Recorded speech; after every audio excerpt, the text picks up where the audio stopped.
बर्हापीडाभिरामं मृगमदतिलकं कुण्डलाक्रान्तगण्डं कञ्जाक्षं कम्बुकण्ठं सीमत्सुभगमुखं स्वधरेण्यस्तवेणुं श्यामं शान्तं त्रिभङ्गं रविकरवशनं भूषितं वैजयन्त्या वन्दे वृन्दावनस्थयुवतिसतव्रतं ब्रह्मगोपालवेशम् यो ब्रह्मसुखनारदभीष्ममुख्यै अलक्षितो न सहसा पुरुषस्य तस्य सद्यो वशीकरणचूडमनन्तशक्तिं तं राधिका चरणरेणु मनुस्मरामि। वाञ्छाकल्पतरुभ्यश्च कृपा सिन्धुभय एव च पतितानां पावनेभ्यो वैष्णवेभ्यो नमो नमः। तुलसी काननं यत्र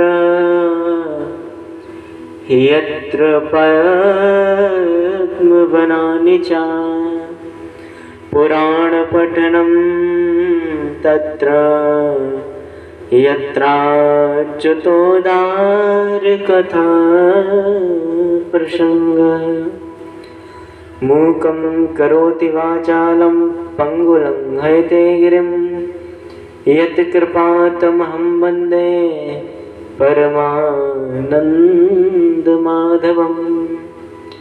भूतैर्महाद्भिरिमा पुरो विभु निर्मायशेते यदमुषु पुरुषा भुङ्क्ते गुणान् षोडश षोडशात्मका षोलं कृषिष्ट भगवान् वचांसि मे। कृष्ण प्रियं कलिमलाग्नमनन्तमीड्यं वृन्दावनान्तपरशोभितमात्वदारं कारुण्यधाम कमनीयकिशोरमूर्तिं गोवर्धनं गिरिवरं प्रणमामि नित्यं। राधा साध्यं साधनं यश राधा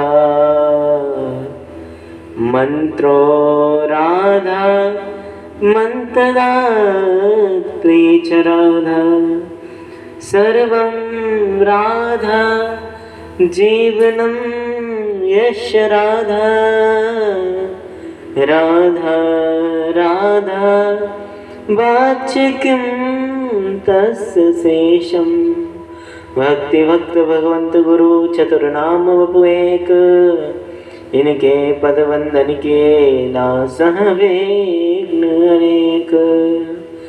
सीतानाथ समारंभां रामानन्दार्य मध्यमाम् अस्मदाचार्यपर्यन्तां वन्दे गुरु परम्परां। श्रीमन्मलूकादिपः गुरुवरं चरणं शरणं प्रपद्ये। बुद्धिहीन तनु जानिके सुमरो पवन कुमार। बल बुद्धि विद्या मोहि दीजऊ हरहु कलेश विकार। राधे मेरी स्वामिनी मैं राधे जुगुदास। जन्म जन्म मोहि दीजियो श्री वृंदावन वास। जय जय श्री राधा रमण जय जय नवल किशोर। जय गोपीचित चोर प्रभु जय जय माखन चोर। सिया राम मैं सब जग जानी करहूँ प्रणाम जोर जग पानी। करहूँ प्रणाम जोर जग पानी। पवित्र प्रांगण में समस्त राजस्थानी झुंझुनू वासी आप लोग इस भागवत की तृतीय दिवस के श्री गंगा में गोता लगा रहे हैं। पूज्य हनुमान जी महाराज की अनुपम कृपा है, क्योंकि जहाँ भी कथा होती है, जहाँ भी ठाकुर जी का सत्संग होता है, वहाँ हनुमान जी जरूर पधारते हैं। जहाँ कथा हो, क्यों पधारते हनुमान जी? राम कथा सुनबे को रसिया। प्रभु के साथ इसीलिए तो नहीं गए कि वैकुंठ में स्वर्ग में महाराज कथा नहीं है।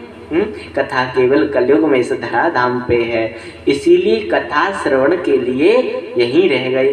तो जहाँ जहाँ कथा होती है वहाँ हनुमान जी महाराज विराजमान रहते हैं।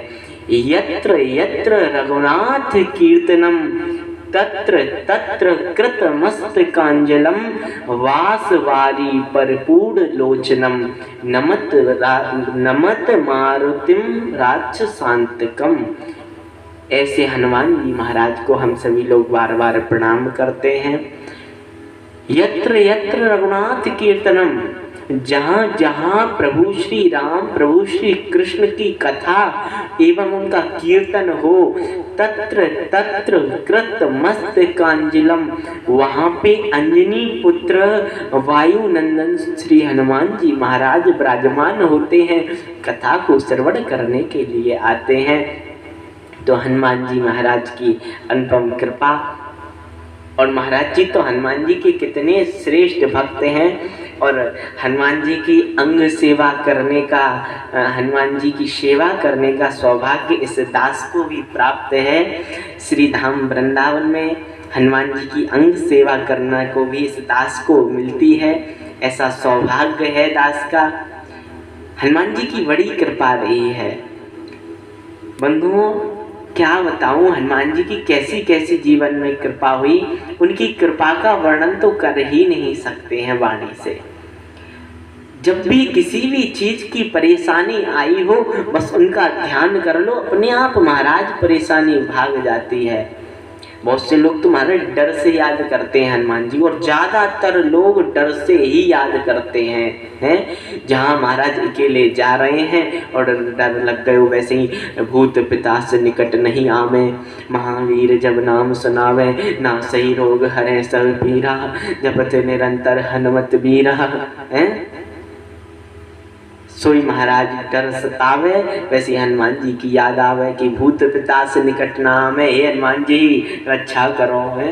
लेकिन हनुमान जी महाराज सब पे कृपा करते हैं। दास पे तो बड़ी महाराज कहना नहीं चाहिए, लेकिन विशेष कृपा है हनुमान जी महाराज की।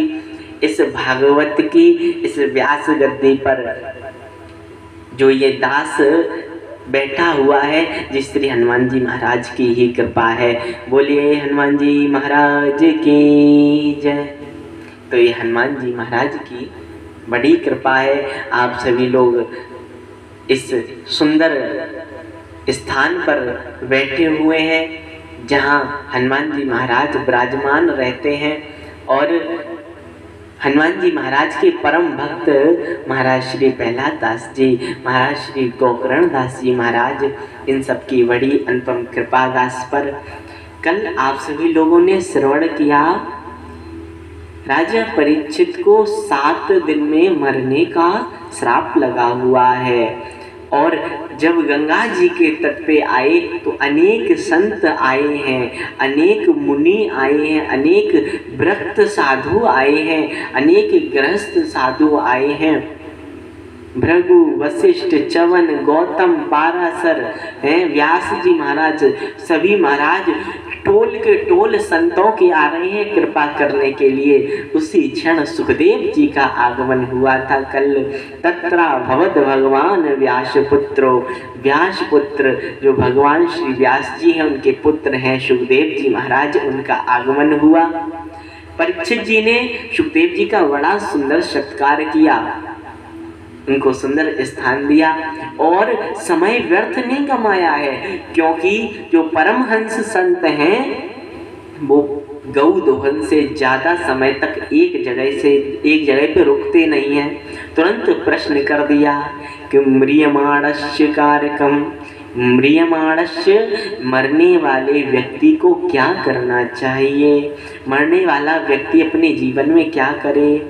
तस्मात् भारत सर्वात्मा भगवान ईश्वरो हरि, मरने वाला व्यक्ति भगवान का कीर्तन करे, भगवान के शरण में आ जाए, क्योंकि ठाकुर जी की शरण में आने से तापत्रय विनाशाय, तीनों प्रकार के तापों जो नष्ट हो जाते हैं उनका उन्मूलन हो जाता है। तो आज ऐसा सुंदर प्रश्न किया है परीक्षित जी ने। तेषां स्मर संसध्यम म्रियमाणस्य कारकम, अतः पृच्छामि संसिध्यम योगिनां परमं गुरुं, पुरुषेह कार्यां म्रियमाणस्य सर्वथा। म्रियमाण व्यक्ति क्या करे। आज परीक्षित जी ने अपने हित का प्रश्न नहीं किया है कि केवल अपने कल्याण हेतु प्रश्न किया हो कि मैं 7 दिन में मरने वाला हूँ, मैं क्या करूँ, ऐसा प्रश्न नहीं किया है। तो क्या प्रश्न किया है, म्रियमाणस्य, मरने वाले व्यक्ति को क्या करना चाहिए। और मरना तो एक ना एक दिन सबको है, यानी कि जन कल्याण का, लोक हित का प्रश्न किया है।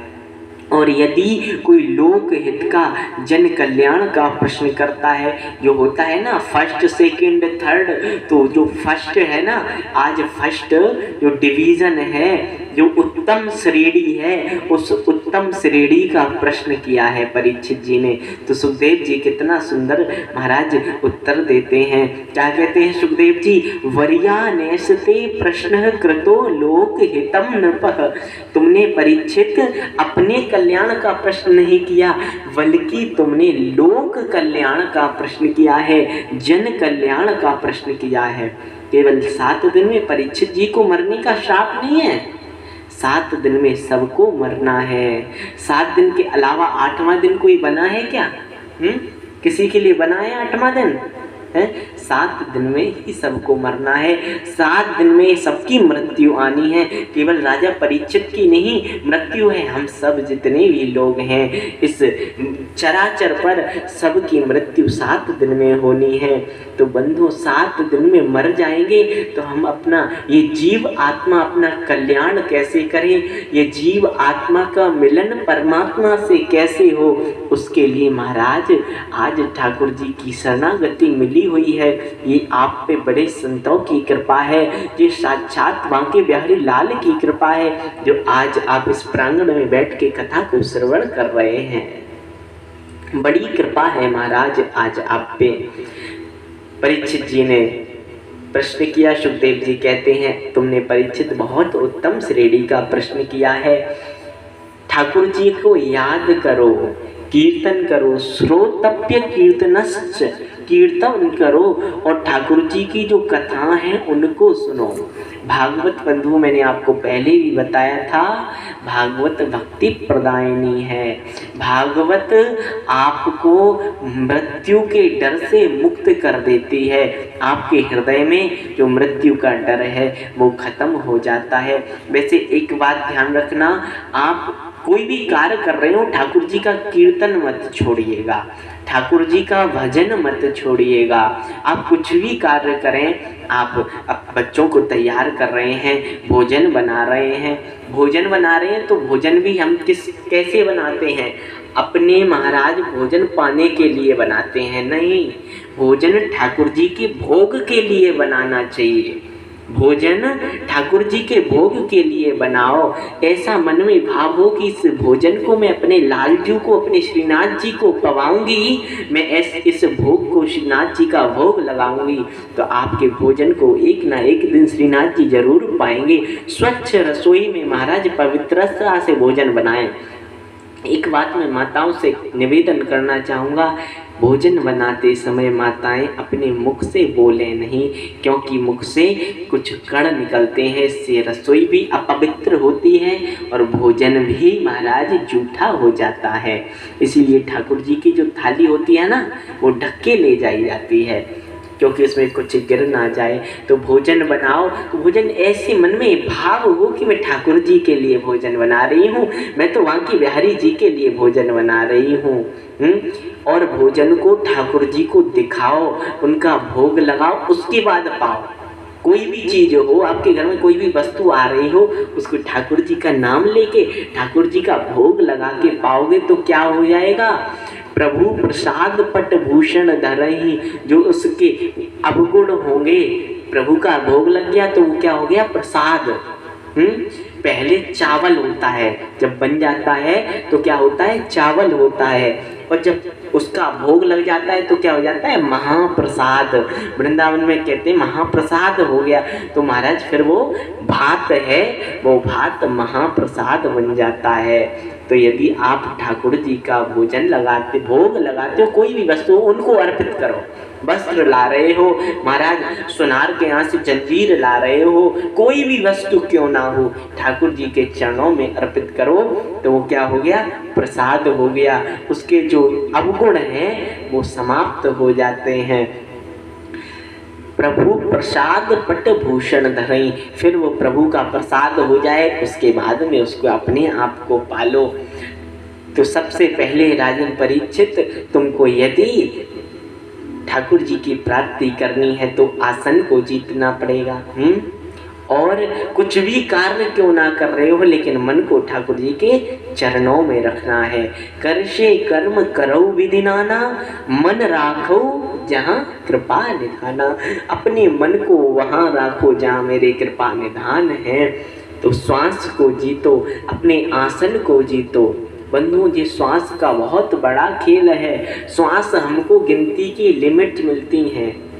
जैसे महाराज मोबाइल में बैलेंस डलता है, महाराज इतनी तारीख को ख़त्म हो जाएगा, इतने समय ख़त्म हो जाएगा, तो ख़त्म उतने समय क्लियर हो जाएगा, उसमें कुछ उपाय नहीं है।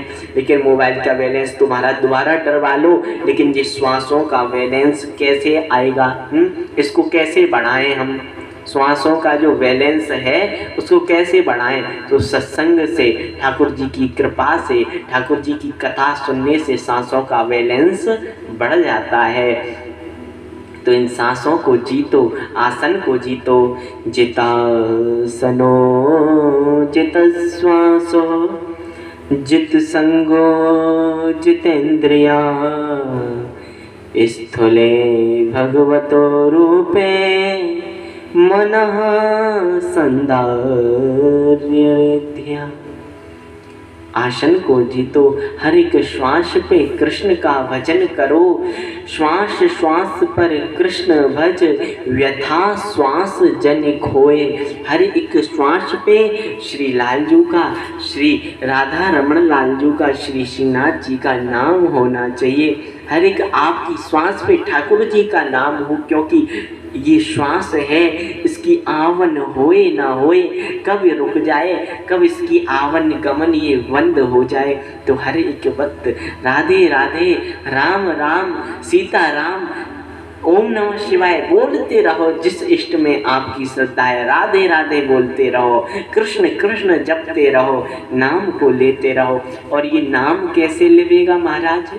मन तो लगता ही नहीं है, तो तुम सोचो कि एकदम तुम्हारा मन लग जाए, ऐसे एकदम थोड़ा ना लगेगो, तो मन कैसे लगेगो?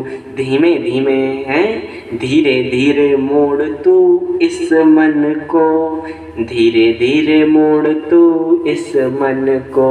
तो इस मन को धीरे धीरे मोड़ना है। अब धीरे धीरे कैसे मोड़ेगा? तालियों की सेवा करते हुए हम सभी लोग अपने मन को धीमे धीमे ठाकुर जी की चरणों की ओर मोड़ेंगे। आइए सभी लोग धीमे धीमे ठाकुर जी के चरणों में अपने मन को मोड़ते हैं। इस मन को तू, इस मन को धीरे धीरे मोड़ तू, इस मन को, इस मन को तू, इस मन को। मन मोड़ा फिर डर नहीं, फिर दूर प्रभु का डर नहीं। धीरे धीरे मोड़ तू इस मन को, इस मन को तू, इस मन को। धीरे धीरे मोड़ तू इस मन को, इस मन को तू, इस मन को।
तीरथ सब होते बेकार, जब तक मन में भरे पड़े विकार। जब तक तीरथ सब होते बेकार, जब तक मन में भरे पड़े विकार। नादान क्यों बेईमान क्यों, नादान क्यों बेईमान क्यों। कफलते से डर नहीं, कफलते से डर नहीं, फिर दूर प्रभु का घर नहीं। धीरे धीरे मोड़ तू इस मन को, इस मन को तू, इस मन को। धीरे धीरे मोड़ तू इस मन को, इस मन को तू, इस मन को। मन मोड़ा फिर डर नहीं, फिर दूर प्रभु का घर नहीं। मन मोड़ा फिर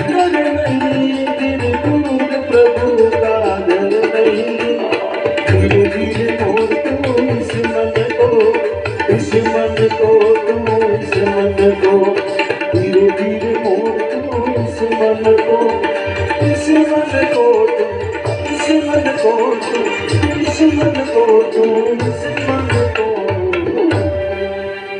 देव जी कहते हैं राजन तुम बिल्कुल चिंता मत करो, तुम्हारे शरीर के भी 7 दिन बाकी हैं। खटवांग जैसे राजा का जब मोक्ष 2 घड़ी में हो सकता है, तो राजन तेरे तो अभी 7 दिन बचे हुए हैं। चिंता ना करो राजन, 7 दिन बाकी, अभी घड़ी भर में ही परलोक प्राप्त होता है। घड़ी भर में राजन परलोक प्राप्त हो जाता है। अभी तुम्हारे पास तो 7 दिन है। खटवांग जैसे राजा का मोक्ष 2 घड़ी में हुआ, खटवांग जैसे राजा का भी मोक्ष 2 घड़ी में हो सकता है।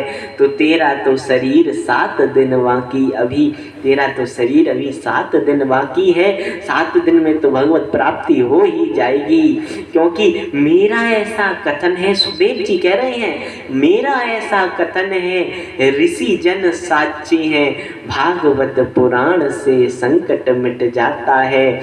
देखता हूँ आज से 7वें दिवस तुम्हारे लिए, राज द्वार मोक्ष द्वार कैसे नहीं खुलता है, राजमार्ग मोक्ष द्वार कैसे नहीं खुलता है। सुखदेव जी राजन परीक्षित से कहते हैं तुम अपने आसन को, अपने श्वासों को जीतो, हर एक श्वास पे कृष्ण का भजन करो, हर एक श्वास पे श्री राधा राम श्री कृष्ण नाम होना चाहिए, और ठाकुर जी का ध्यान करते रहो। ध्यान बंधुओं आजकल हम अपने बच्चों को सिखाते ही नहीं है कि ठाकुर जी का नाम लो, कथा पंडाल में लेके ही नहीं आते हैं। महाराज ले आए तो बहुत बड़ी जन्नवासी, तो महाराज इतने सारे अपने बालकों को लेके आए हैं। आप लोग बहुत महाराज अपनी पीढ़ी को आगे संस्कार देने का कार्य कर रहे हैं। बहुत से बच्चों को यही नहीं पता कि महाराज रामचरितमानस क्या होता है। आज हमारे पास हमारे घर से फोन आया महाराज, तो महाराज किसी बच्चे ने कहा कि रामचरितमानस क्या होता है हमको पता ही नहीं है। रामचरितमानस के रचयिता कौन है ये नहीं जानता। तो ये हमारी हिंदू संस्कृति को पीछे खींचना है। हिंदू संस्कृति में महाराज हमको अपने धर्म, अपने शास्त्रों के बारे में ज्ञान होना चाहिए। अपने सभी बच्चों को बताओ भागवत क्या है, रामायण क्या है, महाभारत क्या है, गीता क्या है, भगवत गीता कौन ने प्रवचन किया है। श्री स्वयं साक्षात कृष्ण ने प्रवचन किया है भगवत गीता का। भागवत क्या है, रामायण बंधुओं हमको जीना सिखाती। मैं आपको पहले भी बता चुका हूँ, तो रामायण सिखाएं, भागवत जी में लेके आए, भागवत की कथा श्रवण कराएं, जिससे उनके संस्कार उज्जवल हो, उनका भविष्य उज्जवल हो। नहीं बाद में कहते हैं कि बच्चों ने घर से बाहर निकाल दिया, सेवा नहीं करना चाहते हैं। जब आपने ऐसे संस्कार ही नहीं दिए हैं जो आपके बालक आपकी सेवा करें। सुबह सुबह प्रातः काल उठ के महाराज, क्योंकि 5 बजे तो देखो नहीं कह सकते हैं, क्योंकि बच्चे भी महाराज आजकल लेट नाइट सोते हैं, तो 5 बजे उठने का कोई सवाल नहीं। जब उठें मॉर्निंग में उठें, होती है ना आपकी गुड मॉर्निंग, तो गुड मॉर्निंग बोलने से मॉर्निंग गुड नहीं होती है। तो मॉर्निंग गुड कैसे करें? कराग्रे वस्ते लक्ष्मी, करमूले सरस्वती, कर मध्य स्थितो ब्रह्मा, प्रभाते कर दर्शनम। कर का प्रभात काल में दर्शन करें कि हमारे कर के मध्य में कौन है, हमारे कर के जो बीच स्थान है इसमें कौन विराजमान है। कराग्रे वस्ते लक्ष्मी, कर मध्य सरस्वती, कर मूले स्थितो ब्रह्मा, प्रभाते कर दर्शनम। तो प्रभात काल में कर के महाराज दर्शन करें और पृथ्वी का स्पर्श करें। महाराज पृथ्वी मैया को प्रणाम करें, क्योंकि धरती मैया पे हम इतना बोझ रखते हैं, पूरे दिन महाराज उसके ऊपर बोझ रखे रहते हैं। तो प्रातः काल उनसे क्षमा याचना करें कि हे माँ, हे आप पे हम बोझ रखने वाले हैं, आपके ऊपर हम चलेंगे, तो हमसे जो भी गलती हो उनको आप क्षमा करें। बच्चों को सुंदर संस्कार दो। सुबह सुबह उठ के सबसे पहले बोलो, क्या बोलना है सबरे झुंझुनू वासियों के घर में कल से चालू हो जाए, बच्चे क्या बोलेंगे? मम्मी पापा से गुड मॉर्निंग नहीं बोलेंगे तो राधे राधे माता जी, राधे राधे पिताजी, राधे राधे बुआ जी, राधे राधे चाचा जी, हैं राधे राधे बोलेंगे। गुड मॉर्निंग और गुड नाइट को त्यागो, बोलना है सुप्रभात बोलिएगा, बोलना है शुभ रात्रि बोलिएगा। गुड मॉर्निंग गुड नाइट बोलने से आपकी मॉर्निंग कभी गुड नहीं होगी। सुबह सुबह बालक अपने माता पिता के चरण स्पर्श करें। प्रातः काल उठ के रघुनाथा, माता पिता गुरु नावई माथा। राम जी सबसे पहले प्रातः काल उठ के अपने माता पिता के चरणों में प्रणाम करते थे। बालक अपने माता पिता के चरणों में प्रणाम करें। महाराज आजकल तो बड़ा विचित्र, बहुत से महाराज, एक हमारे जजमान हैं, नाम नहीं लूँगा, व्यास गद्दी से उनके यहाँ गया तो उन्होंने बुलाया कि महाराज जी आए हैं, इनके चरण स्पर्श करो। महाराज उनके पुत्र श्री आए, उनने चरण स्पर्श कैसे किए हम तो देख के ही महाराज, मैंने कि वाह भैया ऐसे सुंदर संस्कार हैं। महाराज घुटने छू रहे हैं। चरण स्पर्श का अर्थ क्या होता है? चरण यहाँ होते हैं क्या? चरण कहाँ होते हैं? चरण स्पर्श। और दंडवत, बहुत से लोग कहते हैं ना महाराज दंडवत खड़े खड़े थोड़ी ना होती है दंडवत। दंडवत का अर्थ क्या है? दंड का अर्थ होता है डंडा, और वत यदि डंडे को खड़ा करके और उसको एकदम से गिराओ तो जैसे गिर जाता है सीधा एकदम, ऐसे एकदम सीधा लेट के जो प्रणाम करे उसको कहते हैं दंडवत। और दंडवत का तो महाराज अर्थ ही अलग कर दिया, दूर से ही बोल दे महाराज दंडवत। अब ऐसे दंडवत नहीं, चरण स्पर्श उसको कहते हैं जो चरण को छुए जाएं। तो ऐसे सुंदर अपने बालकों में संस्कार दिए जाएं। महाराज मदालसा ने अपने पुत्र को इतने महाराज सुंदर सुंदर संस्कार दिए अपने पुत्रों को। उन्होंने कहा कि नाम से कोई फर्क नहीं है। स्वामी विवेकानंद जी महाराज कहते हैं यदि मेरा विवाह होता, यदि मेरे पुत्र होता तो मैं माँ मदालसा जैसी शिक्षा देता। माँ मदालसा ने अपने पुत्रों को इतनी सुंदर शिक्षा दी है। चतुर्थ श्लोकी भागवत प्रदान की है। अहमेवाश्वमेवाग्रे नान्यद सत्परम पश्चादहं यदेतच्च यो वसिष्येत्मसोऽस्म्यहम् ऋतेऽर्थं यत् प्रतीयेत न प्रतीयेत चात्मनि तद्विदात्ममनोमायां यथा भाषो यथा तमा यथा मान्ति भूतानि भूतेषु चावचेष्वनो प्रविष्टानि प्रविष्टानि यथा तेषु न तेष्वहम् एतावदेव जिज्ञास्यं तत्त्वजिज्ञासुनात्मना अन्वयतिरेकाभ्यां यस्यात् सर्वत्र सर्वदा। ऐसी चतुर्श्लोकी भागवत को प्रदान किया है कि इस सृष्टि का पालनहार भी मैं हूँ, इस सृष्टि को उत्पन्न करने वाला भी मैं हूँ और अंत में इस सृष्टि को लय करने वाला भी मैं हूँ। और यथा महांति भूतानि, इस सारे महाराज जो पंच तत्व हैं, जल वायु अग्नि आकाश हैं, ये पांचों तत्वों में मैं ही हूँ। ये पांचों तत्व कोई और नहीं है, मैं ही पांच तत्व हूँ। इन्हीं पांच तत्वों से ये सृष्टि बनती है, इन्हीं पांच तत्वों से ये मानव शरीर, ये महाराज पशु शरीर, ये महाराज पक्षी शरीर, कोई हो, चींटी हो, कुत्ता हो, गाय हो, है महाराज मानव हो, सब पंच तत्वों से, ये पूरी प्रकृति पंच तत्वों से बनती है। छित जल पावक गगन समीरा पंच रचते यह अधम शरीरा। महाराज ये पांच चीजों से बना ये शरीर, इन्हीं पांच चीजों से बनती है ये प्रकृति। तो महाराज इन पांच तत्वों में कौन है?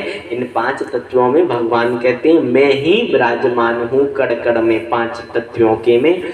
यथा महांति भूतानि, महाराज ब्रह्मा जी को चतुर्श्लोकी भागवत को प्रदान करते हैं पुराण के 10 लक्षण, पुराण के 5 लक्षण होते हैं, महापुराण के 10 लक्षण होते हैं। महापुराण के 10 लक्षणों के वर्णन किया गया है। महापुराण के कौन कौन से 10 लक्षण होते हैं? अत्र सर्गो विसर्गश्च स्थासनं पोषणं मूर्तया मन्वन्तरे शानुकथा निरोधो मुक्ति आश्रया। पहला सर्ग, दूसरा विसर्ग, तीसरा स्थान, पोषण, ऊति, मनवंतर, ईशानुकथा, निरोध, मुक्ति और महाराज आश्रय। ये महाराज पुराण के 10 लक्षण हैं। ये महापुराण के 10 लक्षण होते हैं। महापुराण के 10 लक्षण बताए गए हैं। प्रश्न कर दिया, भगवान किसको मिलते हैं? जो बहुत बलशाली है उसको मिलेंगे, जो महाराज बहुत पढ़ा लिखा है उसको मिलेंगे। भगवान गुरुदेव किसको मिलते हैं? कितनी सुंदर बात कहते हैं सुखदेव जी।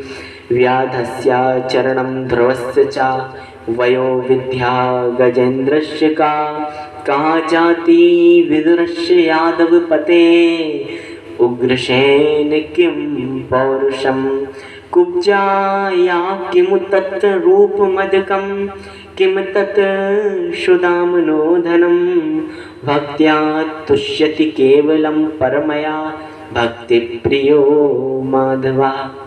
भगवान यदि परीक्षित बलवान को मिलते होते कि महाराज जिसमें बल होगा, या भगवान आयु देखते होते तो यादस्या चरणम ध्रुवस्य चा, महाराज ध्रुव जी की आयु तो 5 वर्ष की थी, भगवान को प्राप्त कर लिया। भगवान आयु नहीं देखते हैं। और धन देखते तो किम तत् सुदामनो धनम, सुदामा जी के पास कहाँ धन था, भगवान धन नहीं देखते हैं। बल महाराज उग्रसेन किम पौरुषम, उग्रसेन महाराज जो कारागार में बंद थे उनको ठाकुर जी की प्राप्ति हुई, तो ठाकुर जी बल नहीं देखते हैं। और यदि सौंदर्यता देखते होते कि जो सुंदर होगा है, बढ़िया चमक रहा होगा, उसी से को भगवान मिलेंगे। तो कुब्जाया किम तत्र रूप मधिकम, महाराज कुब्जा महाराज कहाँ सुंदरी थी है। भगवान तो क्या देखते हैं? भगवान एकमात्र देखते हैं तो भक्ति देखते हैं। भक्त्या तुष्यति केवलम परमया भक्ति प्रियो माधवा, भगवान को तो केवल भक्ति प्रिय है, भगवान भक्ति देखते हैं। जो भर सूंड रही गज ऊपर तब गजेंद्र हरि नाम पुकारो, महाराज जब जो भर सूंड रह गई तब गजेंद्र ने प्रभु का नाम पुकारा था, लेकिन प्रभु रक्षा करने गए थे। तो महाराज ठाकुर जी बल बिल्कुल नहीं देखते हैं। ध्रुव जी ने पुकारा, ध्रुव जी के पास गए तो ठाकुर जी आयु नहीं देखते हैं।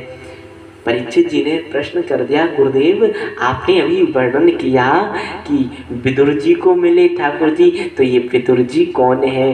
तो सुखदेव जी कहते हैं कि राजन तुम जानना चाहते हो विदुर जी कौन है?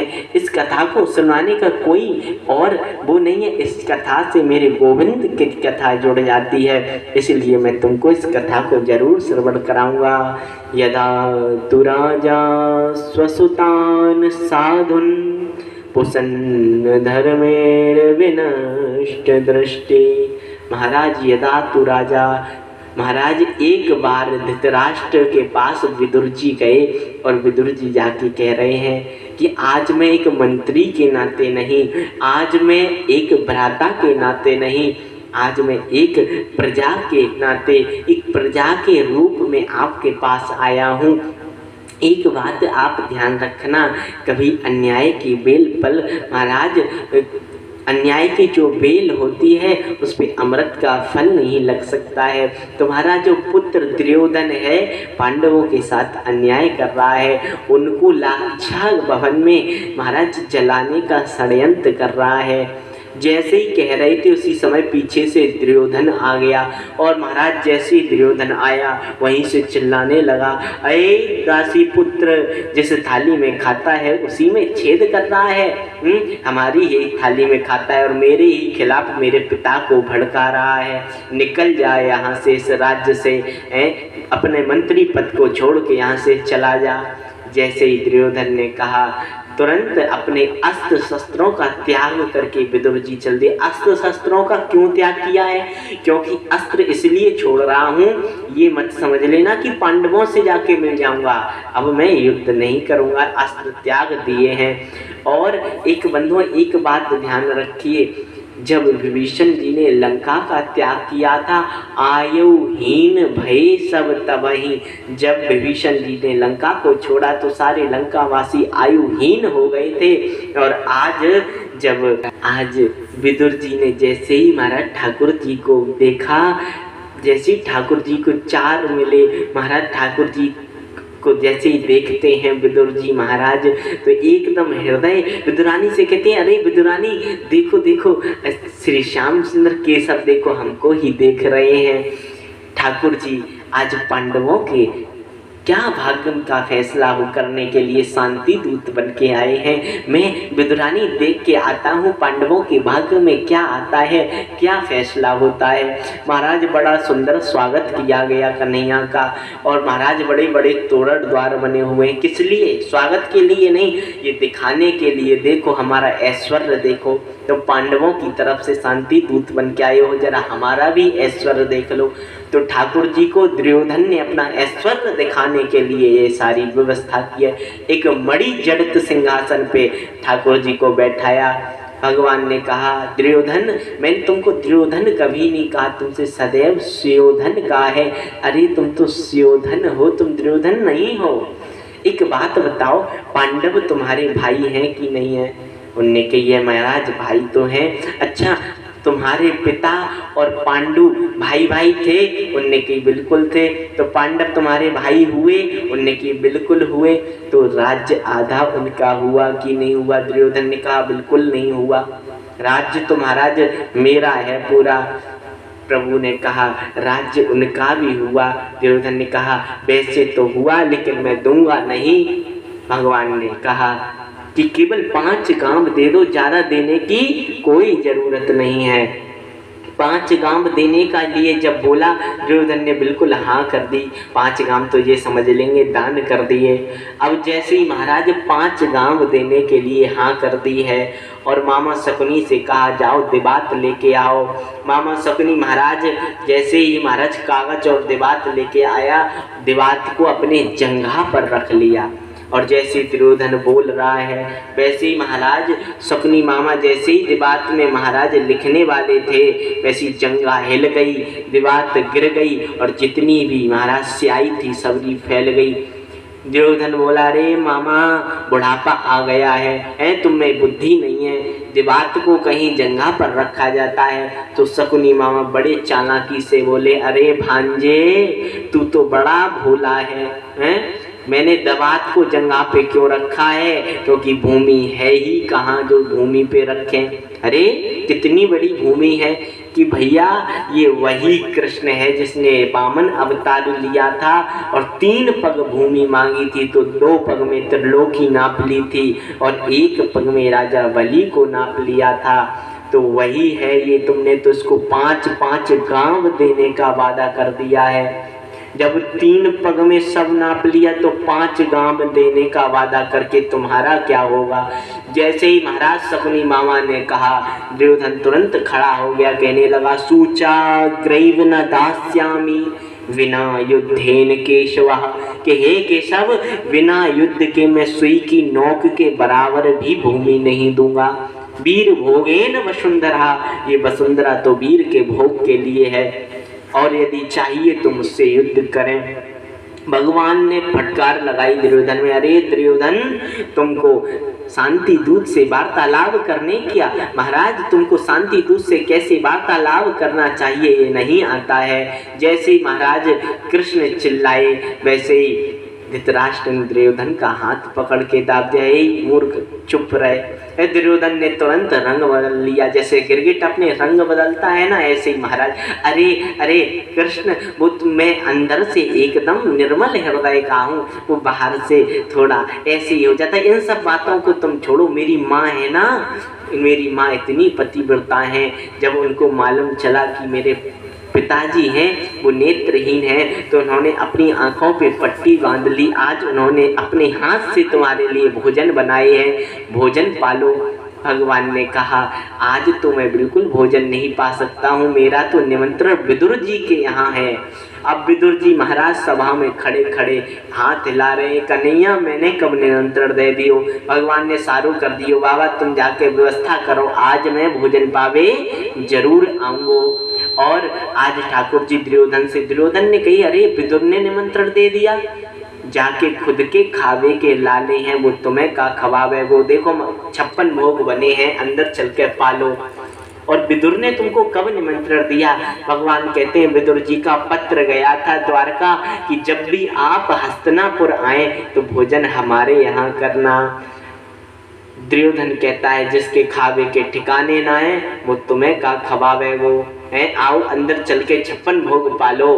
भगवान कहते हैं दुर्योधन भोजन केवल 2 परिस्थितियों में किया जाता है।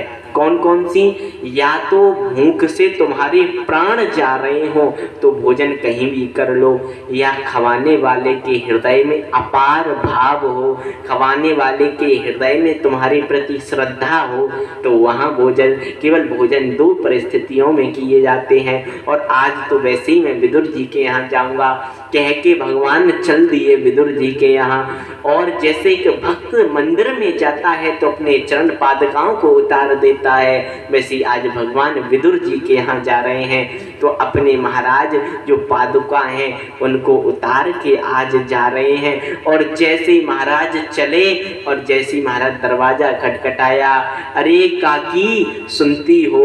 महाराज काकी स्नान कर रही हैं और जैसे ही कन्हैया की आवाज सुनी दौड़ती दौड़ती आई हैं, और जैसे ही दौड़ के आकर देखा कि कृष्ण है, इतनी भाव विभोर हो गई हैं, इतनी भाव विभोर की स्नान कर रही थी, ऐसी ही चली आई, वस्त्र पहनने की तो सुध ही नहीं रही है।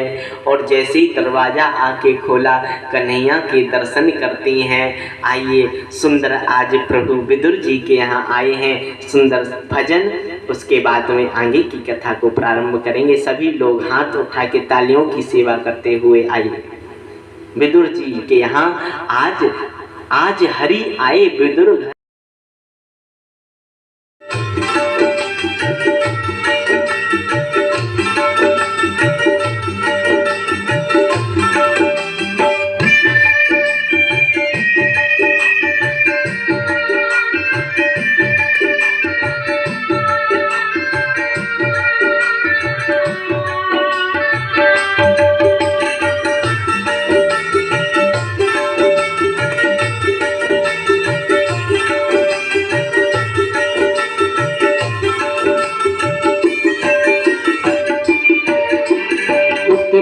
माही विदुर घर आए,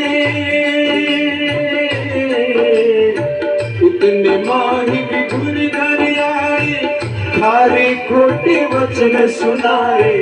इतने माही विदुर घर आए, थारे खोटे वचन सुनाए। छिलका देत श्याम मुख माए, छिलका देत श्याम मुख माए। कहाँ गमाई भावना आज हरि आए, विदुर घर पावना आज हरि आए।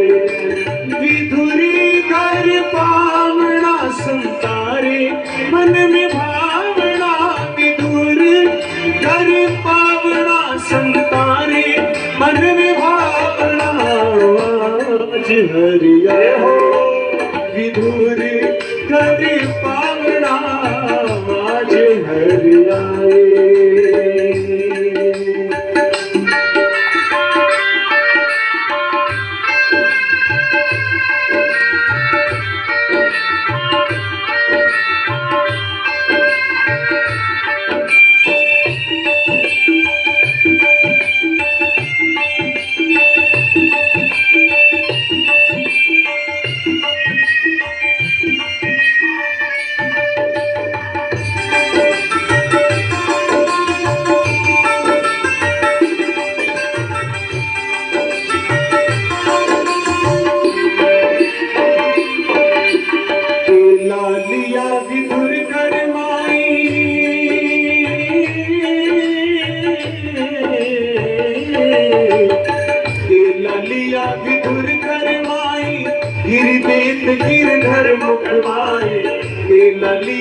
विदुर कर माई गिरि देत गिरधर मुख माई गिरि देत गिरधर मुख माई गिरि देत गिरधर मुख माई। अब कहे कृष्ण जी सुनो विदुर जी कहे कृष्ण जी सुनो विदुर जी वो स्वाद नहीं आवड़ा आज हरि आए हैं विदुर घर पावना आज हरि आए हैं विदुर घर पावना संतारे मन में भावना विदुर घर पावना संतारे मन में भावना आज हरि आए हैं विदुर घर पावना आज हरि आए हैं।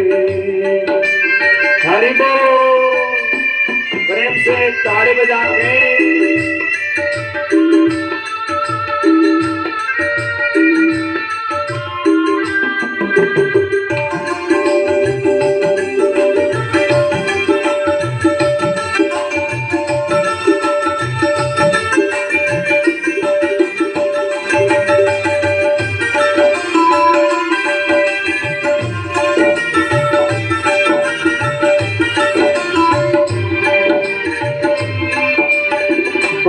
खुशी रूठे सूखे हम तो विदुर जी प्रेम के भूखे बस खुशी रूठे सूखे हम तो विदुर जी प्रेम के भूखे हम तो विदुर जी प्रेम के भूखे हम तो विदुर जी प्रेम के भूखे भाव का भूखा हुए और भाव ही बस सारे में भाव से मुझको भजे तो भव से बेड़ा पार है अन्न धन और वस्त्र भूषण कुछ न मुझको चाहिए आप हो जाए मेरा बस यही मेरा सत्कार है प्रीत प्रीत सब ही कहे कठिन प्रीत की रीत जो जन पाले प्रीत को वो गया जगत को जी प्रीत जहां पर्दा नहीं पर्दा जहां नहीं प्रीत प्रीत करे पर्दा रखे वो प्रीत नहीं बेप्रीत प्रीत करे पर्दा वो प्रीत नहीं बेटे आस खुशी रूखे सूखे हम तो विदुर जी प्रेम के भूखे बस खुशी रूखे सूखे हम तो विदुर जी प्रेम के भूखे हम तो विदुर जी प्रेम के भूखे हम तो विदुर जी प्रेम के भूखे चंद्र सखी धन धन विदुराण चंद्र सखी धन धन विदुराण भक्तों का मान बड़ा बड़ा आज हरि आए विदुरी गरे बामना आज हरि आए विदुरी घर पावना सुंदरे मन में भावना विदुर गरे भावना संसारे मन में भावना आज हरि आए हैं विदुरी गरे पावना आज हरि आए हैं विदुरी गरे पावना आज हरि आए हैं आज हरि आए हैं आज हरि आए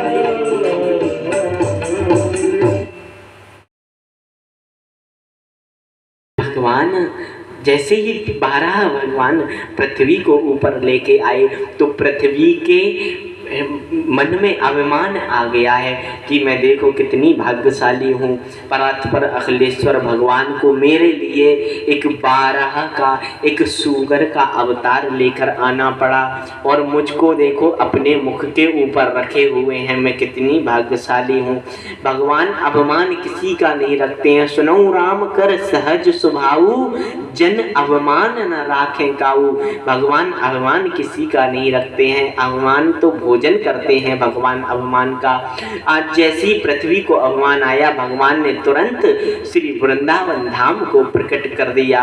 तुलसी का सुंदर वन है और जैसे ही पृथ्वी को लेकर ऊपर से जा रहे हैं तो जैसे ही देखते हैं, पृथ्वी ने देखा अरे ये इतना सुंदर सुगंध आ रही है तुलसी की, ये मैं तो धरातल में, मैं तो रसातल में चली गई थी, ये वन कहाँ से आ गया। जैसे ही पूछती हैं तो भगवान कहते हैं कि पृथ्वी ये मेरा वृंदावन धाम है, ये कभी भी प्रलय आ जाए तो ये डूबता नहीं है। ये मेरा श्री वृंदावन धाम है, ये मेरा घर है। वृंदावन की बड़ी सुंदर महिमा है बंधुओं। आओ वृंदावन की ओर अपने मन को लेके चलें। मन चल श्री वृंदावन धाम। आइए अपने मन को श्री वृंदावन की ओर लेके चलते।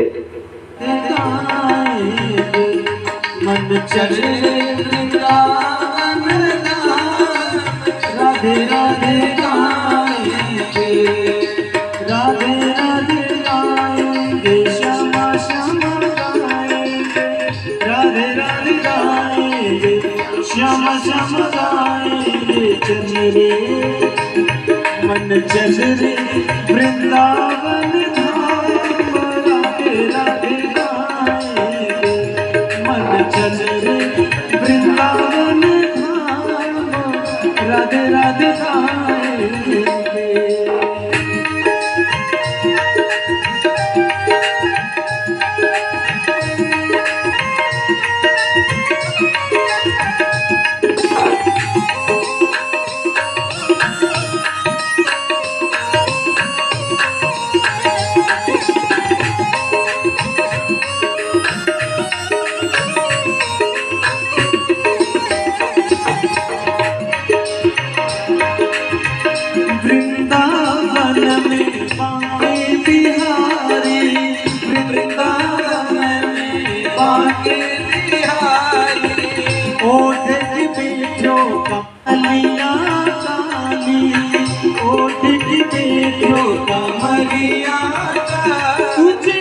वहीं पे मिले विश्राम, राधे राधे गाएंगे। तुझे वहीं मिले विश्राम, राधे राधे गाएंगे। हम राधे राधे गाएंगे, श्यामा श्यामा गाएंगे, राधे राधे गाएंगे, श्यामा श्यामा गाएंगे। चल रे वृंदावन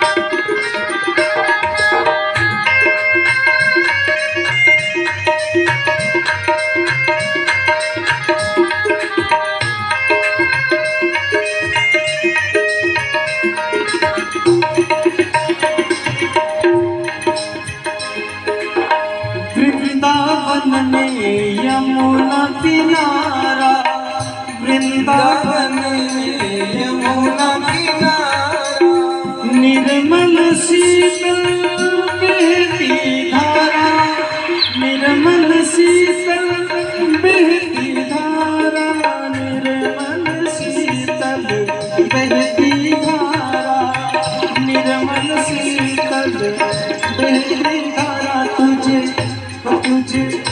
तुझे मिल जाए श्यामा श्याम, राधे राधे गाएंगे। तुझे मिल जाए श्यामा श्याम, राधे राधे गाएंगे। श्रीनिधि वन की शोभा है न्यारी, श्रीनिधि वन की है शोभा न्यारी। हरिदास जू के बाटे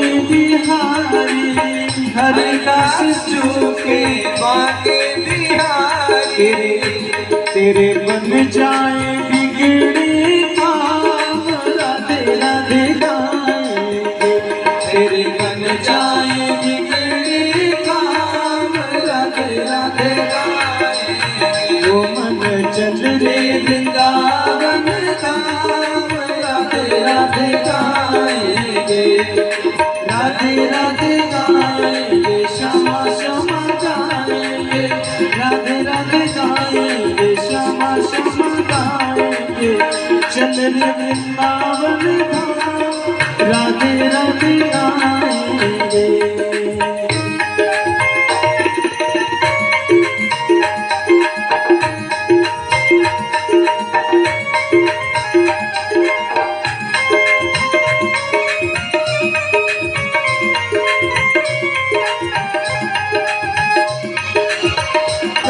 पल देखो प्रभु की खातिर तन मन देखो प्रभु की खातिर तन मन देखो देखो बरसानो देखो बरसानो देखो बरसानो और नंदगांव राधे राधे गाएंगे मन चचरे वृंदावन धाम राधे राधे।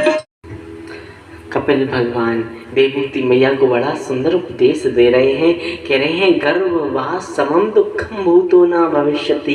गर्भ में जो बालक को पीड़ा होती है वो कभी ना जीव को हुई है ना कभी हो सकती है, क्योंकि जब माँ के गर्भ में होते हैं तो महाराज माँ कुछ तीखा खाती है तो हमारे ये त्वचा नहीं होती है तो हमारे लगती है, बालक के लगती है। तो गर्भ में जो कष्ट प्राप्त होते हैं उन कष्टों से बड़ा ना कष्ट कोई प्राप्त हुआ होगा ना होगा। और जब जीव को कष्ट प्राप्त होते हैं तब वो भगवान को याद करता है कि हे प्रभु मेरी रक्षा करो, इस गर्भ से बाहर निकालो, मैं आपकी भक्ति करूँगा, मैं सत्संग करूँगा जिससे आपकी प्राप्ति हो जाए। ये पुनरपि जन्म पुनरपि मरणम पुनरपि जननी जठरे शयनम, ये जो बार बार का आवागमन का कुचक्र है इससे मैं छूट जाऊं। और जब इस धरा धाम पे आ जाते हैं तो माँ के पिता की इस संसार की माया में फंस जाते हैं, माया हमको पकड़ लेती है। ठाकुर जी का भजन और जो हमने ठाकुर जी से वादा किया है उसको भूल जाती है ये जीवात्मा, तो फिर हमको जीव को गर्भ में जाना पड़ता है।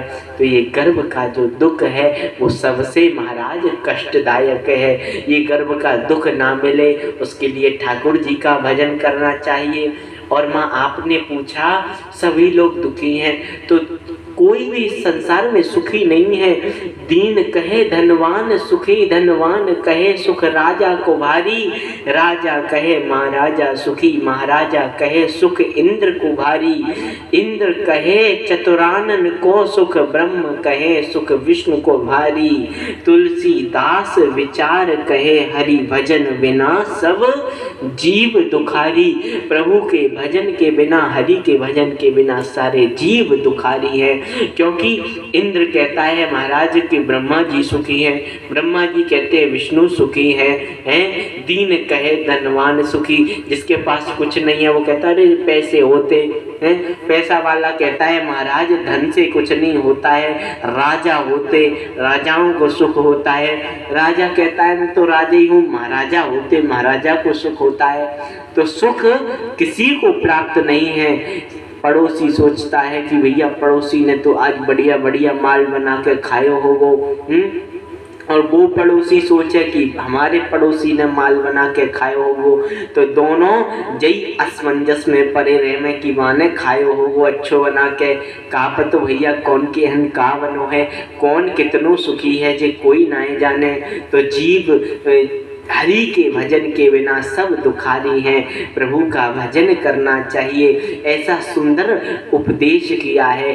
देवहूति मैया भक्ति की आखिरी श्रेणी में पहुंच गई और पूरे शरीर का महाराज पानी बन गया है। वहीं श्रद्धा नाम की नदी बहने लगी। उस नदी का आचमन किया है कपिल देव जी ने और आचमन करके तीर्थ के लिए चल दिए।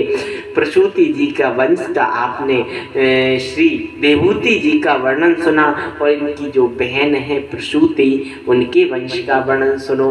वैसे वंश पुत्रियों के वंश का वर्णन श्रवण नहीं कराया जाता है, नहीं माना जाता है, लेकिन आज राजा परीक्षित ने जब प्रश्न किया है इसलिए आज सुखदेव जी पुत्रियों का जो कन्याएं हैं उनके वंश का भी श्रवण करा रहे हैं। तो इनकी जो बहन है प्रसूति, इन प्रसूति का विवाह हुआ राजा दक्ष के साथ में।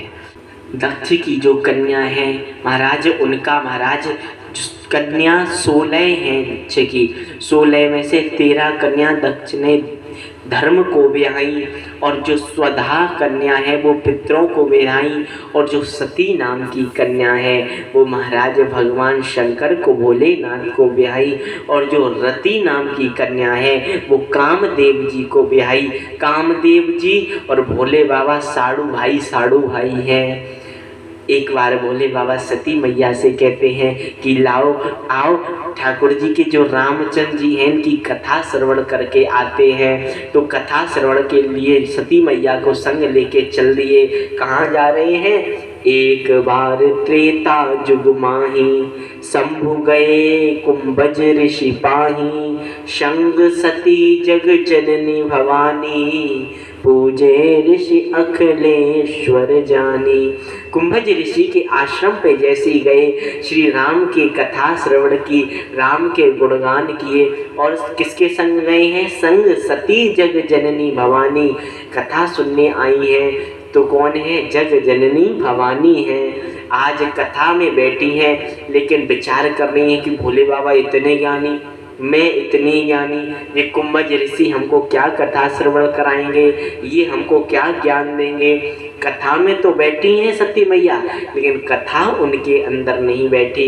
तो जब कथा बैठी नहीं उनके अंदर और जब कथा का सुंदर प्रवचन हुआ, राम कथा मुनि वर्ज बखानी, सुनी महेश परम सुख मानी।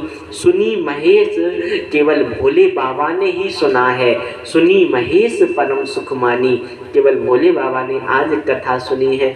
और इस भागवत का, इस कथा का कुछ ही लोगों ने जो सार है वो पहचाना है। व्यास जी ने तो इसकी रचना की है लेकिन इसका महत्व तो नहीं जान पाए। महत्व किसने जाना? महत्व सुखदेव जी ने जाना है।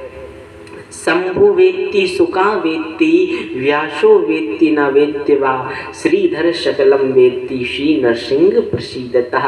तो महाराज भोले बाबा ने जाना है और सुखदेव जी ने जाना है, कलयुग में श्रीधर जी ने जाना है। इस कथा का जो महत्व है, भागवत क्या है बंधुओं, ये कथा क्या है? जो रोते हैं ना कथा में, जब अश्रु आ जाते हैं आपके आंख से तो ये मत समझना ये अश्रु क्या है। पड़े थे पापों के दिल में छाले, वो बिंदु बन के निकल पड़े हैं। जो आपके हृदय में पाप के छाले पड़े हुए हैं वो बिंदु बन के इस कथा के कीर्तन के माध्यम से निकल जाते हैं, वो पाप के छाले। आज जब कथा श्रवण नहीं की और जब कथा श्रवण नहीं की और चली है तो अब कौन है? जब आई थी तब तो जग जननी भवानी थी, लेकिन अब जब कथा नहीं श्रवण की है, केवल महेश भोले बाबा ने कथा श्रवण की। मुनिसन विदा मांगित पुरारी, चले भवन संग दक्ष कुमारी। दक्ष कहते हैं महाराज अभिमान को, ये अभिमान की पुत्री है। चले भवन संग दक्ष कुमारी, दक्ष की जो कुमारी है, जो कन्या है, उनके साथ जा रहे हैं। आई थी तो जग जननी भवानी थी, लेकिन जब मद में बैठी रही, महाराज कथा नहीं श्रवण की, कथा को अंदर नहीं बैठाया, तो दक्ष कुमारी करके संबोधन किया है तुलसीदास जी ने। और जैसे ही महाराज भोले बाबा वहाँ से चले तो जैसे ही चल रहे थे ऊपर आकाश से कैलाश के लिए जा रहे थे तो नीचे उसी समय जब राम जी का अवतार हुआ, और राम जी का अवतार होने के बाद में जब पिता ने कहा कि महाराज दशरथ जी ने कहा 14 वर्ष के लिए वनवास चले जाओ, पिता वचन तजी राज उदासी, दंडक वन विचरत अविनाशी। तो भगवान श्री राम दंडक वन में लीला कर रहे हैं। तो जैसी भगवान श्री राम को लीला करते हुए देखते हैं, भोले बाबा ऊपर से ही प्रणाम करते हैं, जय सच्चिदानंद जग पावन, जय हो सच्चिदानंद जग पावन। क्यों महाराज वहीं से क्यों प्रणाम किया? क्योंकि वहीं से इसलिए प्रणाम किया है क्योंकि लीला कर रहे हैं, प्रभु की लीला में विक्षेप ना हो जाए, इसीलिए वहीं से प्रणाम कर लिया है। और ठाकुर जी कैसी लीला कर रहे हैं? हे गुड़ खान जान की सीता, रूपशील व्रत नेम पुनीता, हे खग हे मृग हे मधुकर श्रेणी, तुम देखी मी सीता मृगनैनी। तुम देखी सीता मृगनैनी, सीता जी को ढूंढ रहे हैं। सती मैया ने कहा, स्वामी तुमने यहाँ किसको प्रणाम किया है, यहाँ कौन है? सुरचे पुत्रम अंकमारोप्य लालयन्, उत्तमं नारुः छन्तं ध्रुवराजाभ्यनन्दत। महाराज उत्तानपाद के दो पुत्र हैं, एक उत्तम एक ध्रुव। जो बड़ी रानी है सुनीति, उनके गर्भ से जो पुत्र हुआ उसका नाम है ध्रुव, और जो छोटी रानी है सुनीति, उनके गर्भ से जो पुत्र हुआ उसका नाम है उत्तम। महाराज सुनीति और सुरुचि, सुनीति वह है जो नीति के अनुसार चले, और सुरुचि वह है जो अपनी रुचि के अनुसार चले। अपनी रुचि महाराज जो मन में आया वो करें। और महाराज सुनीति जो शास्त्रानुसार चले, जो शास्त्रों में वर्णित किया गया है उसके आधार पे अपने जीवन को चलावे, वो सुनीति है।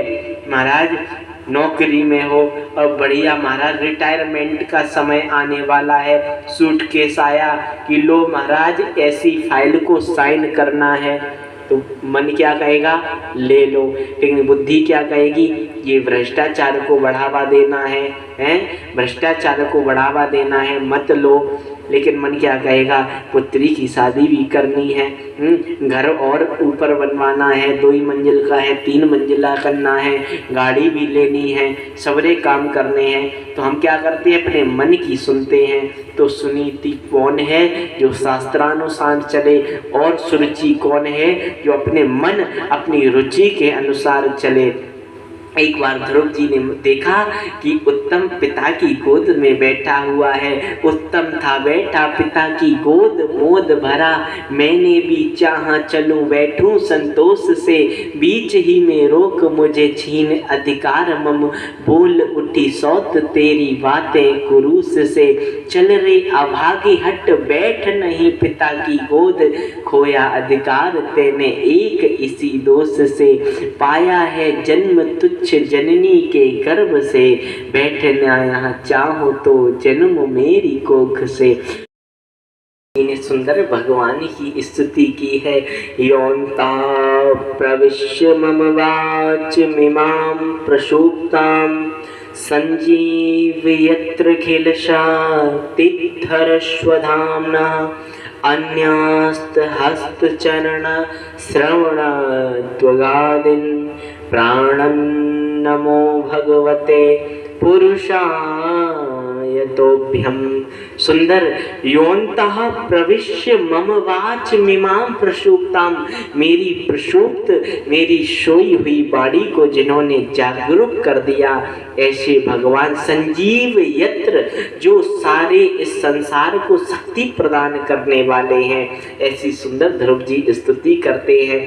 ध्रुव जी से भगवान कहते हैं वरदान मांगो क्या चाहिए? ध्रुव जी कहते हैं ना अर्थ चाहिए, ना काम चाहिए, ना मोक्ष चाहिए, हमको प्रभु कुछ नहीं चाहिए, आपकी भक्ति चाहिए, केवल आपकी भक्ति मिल जाए। भगवान ने कहा आया तो किसी और के लिए था, राज्य की अभिलाषा से आया था, अब भक्ति मांग रहा है। यदि मैंने इसको राज्य नहीं दिया तो जब जे जाएगा तो सब कहेंगे क्यों भैया कर आयो भगवान की प्राप्ति का दे दियो भगवान ने, हैं तो फिर लोगों को भक्ति नहीं दिखती है, लोगों को तो ये धन संपत्ति ही दिखती है। भगवान ने कहा जाओ तुम 36,000 वर्ष तक राज्य करोगे, उसके बाद में मेरे ध्रुव लोक को प्राप्त होगे। आज जैसे ध्रुव जी चले हैं तो ध्रुव जी मन में विचार कर रहे हैं कि देवाहीनम, देवताओं ने मेरी बुद्धि को मत हर लिया है। ठाकुर जी की प्राप्ति करने के बाद भी संसार के मांग कर ली कि महाराज राज्य है, राज्य ले लिया मैंने। देवताम मतिर विदूषिताम, देवताओं ने मेरी मति को विदूषित कर दिया। आज जैसे ध्रुव जी आए हैं तो जो माँ सुरुचि है जिसने धक्का दे के बाहर निकाल दिया था, मंदिर बाहर दीन खदेरी, आज स्वागत में आरती की थाली लिए खड़ी है। महाराज पिता, आज पिताजी महाराज अनेकों हाथी घोड़े लगवा के खड़े हैं स्वागत में। ध्रुव जिस पे बैठेगा उस पे बैठवाएंगे, ध्रुव जी किसी पे नहीं बैठे हैं क्योंकि भगवत भक्त को सुख नहीं चाहिए। ध्रुव जी ने माता सुनीति को प्रणाम किया, अपनी माँ को सुरुचि को प्रणाम किया, अपनी माँ सुनीति को प्रणाम किया, पिताजी के चरणों में प्रणाम करते हैं। और आज ध्रुव जी का राजाभिषेक हुआ है, ध्रुव जी राजा बन गए हैं और जो जैसा करता है उसको वैसा फल प्राप्त होता है। महाराज उत्तम ने जाके महाराज जो कुबेर की कीड़ा स्थली है उस पर उत्पात मचा दिया, महाराज उसको महाराज बिगाड़ने लगा। तो कुबेर के दूत आए, उनने उत्तम को बहुत समझाया लेकिन नहीं माना, क्योंकि शिक्षा जैसी बालक को दोगे वैसी ही मिलेगी। कुबेर के दूतों ने कहा हे प्रभु आप जी क्या कर रहे हैं, हमारे महाराज की कुबेर की कीड़ा स्थली है, इसको काय को महाराज सत्यानाश कर रहे हो। लेकिन नहीं समझा तो कुबेर के दूतों का और महाराज उत्तम का युद्ध हुआ, उत्तम मारा गया है। अब सुरुचि महाराज जंगलों में भटक रही है, कैसे महाराज जंगलों में उत्तम को खोजते खोजते भटक रही है। आज एक बांस के जंगल में पहुंच गई और एक बांस से दूसरे बांस को लगने से बांस के जंगल में आग लग गई और उसी में जल के भस्म हो गई। महाराज ध्रुव जी को जैसे ही पता चला, महाराज सभी के ऊपर चढ़ाई कर दी है और यक्षों के ऊपर चढ़ाई कर दी और सभी यक्षों को एक एक कर मारते जा रहे हैं। लेकिन जब मनु जी महाराज ने हाथ पकड़ लिया ध्रुव जी का कि ये भगवत भक्तों का कार्य नहीं है, ये भगवत प्राप्ति कर चुके हो तुम, ये भगवत भक्तों का कार्य नहीं है, तो अपने बाबा मनु जी की आज्ञा मान के यज्ञ को वहीं स्थगित कर दिया है। कुबेर जी प्रसन्न हो गए। क्यों भैया प्रसन्न हो गए? कुबेर जी की तो सेना मानी गई। कुबेर जी इसलिए प्रसन्न हो गए क्योंकि अपने बड़ों का आदर करते हैं। जो युद्ध को ध्रुव जी जीत रहे थे उसको महाराज वहीं स्थगित कर दिया है, इसलिए अपने बाबा की आज्ञा मानकर। आज कुबेर जी कहते हैं ध्रुव जी से, ध्रुव तुमको क्या चाहिए मांगो। ध्रुव जी ने कहा एक वरदान से तो अब तक पछता रहे हैं, अब कुछ नहीं चाहिए। ध्रुव जी ने अपने पुत्र को गद्दी प्रदान करके और महाराज ठाकुर जी का भजन किया और जैसे ही महाराज ध्रुव जी का समय पूर्ण हुआ, भगवत पार्षद आ गए और विमान लेके आए हैं। ध्रुव जी से कहते हैं चलिए महाराज ठाकुर जी ने आपको याद किया है। ध्रुव जी कहते हैं अभी ऐसे नहीं जाएंगे, हमारी नित्य कर्म की क्रिया बची हुई है। नित्य कर्म की क्रिया करके जैसे ही ध्रुव जी बैठने वाले थे कि महाराज मौसी जी आ गई। मौसी जी कौन है? इनका नाम है मृत्यु मौसी। और इनने आके कहा ध्रुव तुम ऐसे नहीं जा सकते हो, ये मृत्यु लोक है, बिना मुझको स्पर्श किए इस मृत्यु लोक से नहीं जा सकते हो। तो ध्रुव जी ने मृत्यु मौसी को बैठाया और मृत्युर्मूर्धनम, मृत्यु के सर पर महाराज पैर रखकर और विमान में चढ़ गए हैं। इसका अर्थ क्या है? जो भगवत भक्त होते हैं वो मृत्यु के सर पर पैर रखकर जाते हैं और जो महाराज दुराचारी अत्याचारी होते हैं उनको मृत्यु खींचती हुई लेके जाती है। तो ठाकुर जी के भक्त में और दुराचारी अत्याचारी में यही अंतर है। आज ध्रुव जी मृत्यु के मस्तक पर पैर रख के विमान में चढ़ गए और जैसे ही महाराज विमान आगे गया, ध्रुव जी कहते हैं अरे रोको महाराज विमान को। भगवत पार्षदों ने कहा क्या हो गया ध्रुव जी, आप तो ठाकुर जी के धरा धाम पर जा रहे हैं। ध्रुव जी ने कहा, जिस माँ ने मुझको भगवत प्राप्ति कराई, जिस माँ ने इतनी सुंदर शिक्षा दी, उस माँ सुनीति को तो मैं छोड़ ही आया हूँ। भागवत पार्षद कहते हैं, जिस माँ ने आप जैसे भक्त को जन्म दिया हो, फिर वो भला पीछे छूट सकती है। आगे देखिए, आगे एक और विमान जा रहे हैं और उस विमान में सुनीति जा रही हैं। पुत्रवती युवती जग सोई, रघुपति भगत जास सुत होई। आज सुनीति जी का पुत्रवती होना साकार हो गया और ध्रुव जी ने भगवत धाम को प्राप्त किया है। ध्रुव शगलानी जपऊ हरि नाम, पायऊ अचल अनुपम ठाम। ध्रुव जी ने भगवान के उस परम धाम को प्राप्त किया है। मस्त जवानी में बुढ़ापा किसने देखा है, भजन कर मस्त जवानी में बुढ़ापा किसने देखा, बुढ़ापा किसने देखा है, बुढ़ापा किसने देखा है,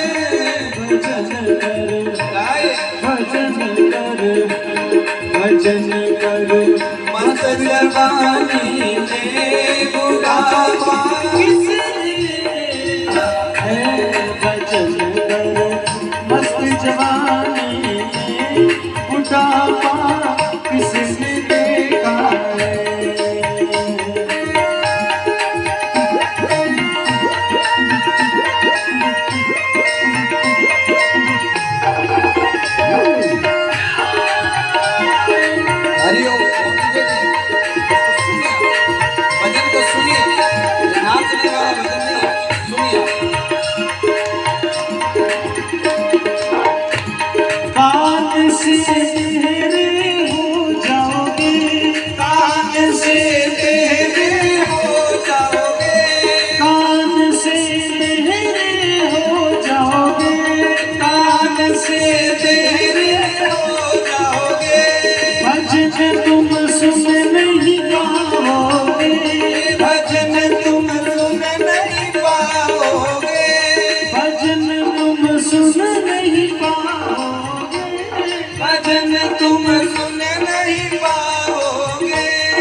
भजन सुन मस्त जवानी में बुढ़ापा किसने देखा, भजन मस्त जवानी में बुढ़ापा किसने देखा है।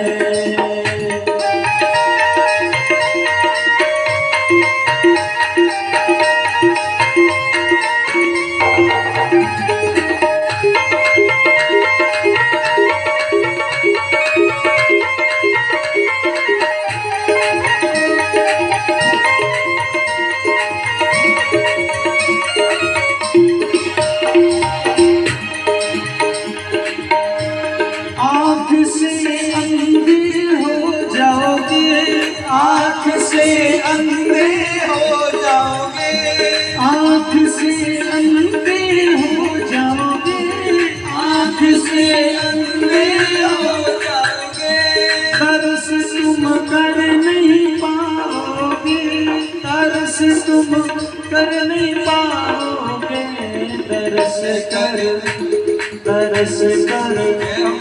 दर्श कर मस्त जवानी में बुढ़ापा किसने देखा है, भजन कर मस्त जवानी में बुढ़ापा किसने देखा है।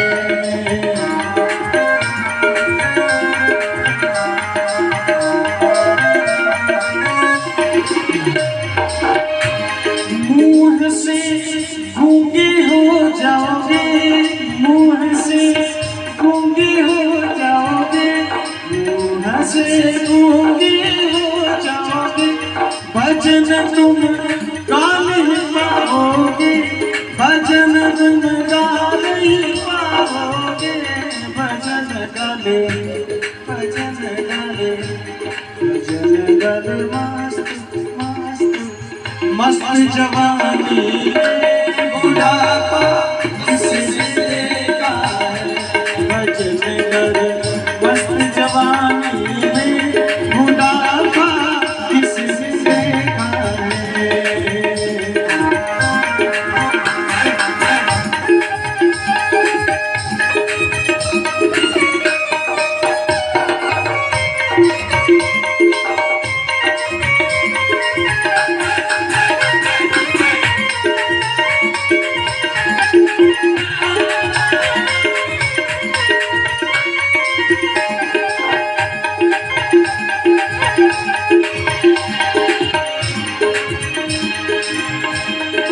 पीर से लंगड़े हो जाओगे, पीर से लंगड़े हो जाओगे, पीर से लंगड़े हो जाओगे, पीर से लंगड़े हो जाओगे।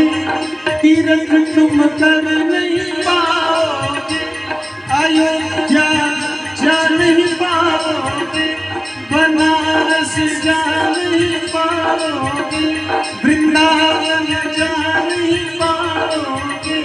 तीरथ कर, तीरथ कर, तीरथ कर मस्त जवानी, मस्त जवानी, मस्त जवानी में बुढ़ापा किसने देखा है, भजन कर मस्त जवानी में बुढ़ापा किसने देखा है, बुढ़ापा किसने देखा है, बुढ़ापा किसने देखा है। भजन कर, भजन कर, भजन कर मस्त जवानी में बुढ़ापा किसने देखा, भजन कर मस्त जवानी में बुढ़ापा किसने देखा, किसने देखा, किसने देखा।